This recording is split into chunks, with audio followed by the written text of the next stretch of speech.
Allez, c'est parti, je vous fais une petite visite de l'espace de retour au calme, un espace dans lequel l'enfant va pouvoir trouver des outils ou des ressources pour retrouver son calme. Bien évidemment, avant un certain âge, on va l'accompagner pour se réguler et petit à petit, on va introduire ces outils qu'il pourra s'approprier et il va ainsi acquérir des stratégies de régulation. Alors, qu'est-ce qu'on trouve là-dedans?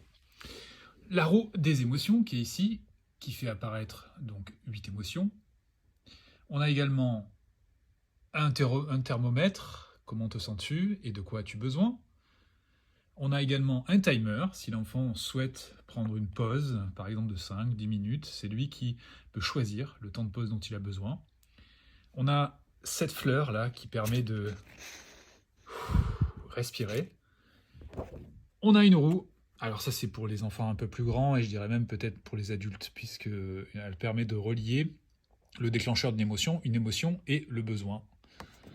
On retrouve également des figurines. Les enfants aiment bien manipuler. Tiens, je ressens de la colère, je vais manipuler cette figurine et je vais même pouvoir établir un dialogue avec elle, savoir ce qui se passe en fait. Une photo d'une personne que les enfants aiment. Une boîte à musique pour l'aspect sonore. On reste sur l'aspect sonore avec une mini kalimba, ici. Pour revenir sur la manipulation, nous avons ceci. Ça permet de pouvoir se détendre. Elles sont de résistances différentes. Et cette boule également. On a des cartes également. Les cartes de Laetitia Marr du site Apprenti Girafe, basées sur les sentiments de la communication non violente.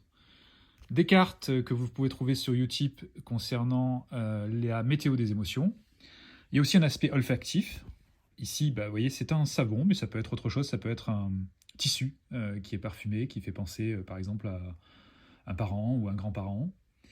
Ceci, le HomeKid. Donc ça, c'est intéressant parce que l'enfant va pouvoir choisir l'émotion qu'il souhaite écouter. Et il aura soit des histoires, soit des exercices à réaliser. Et c'est lui qui peut le faire en autonomie.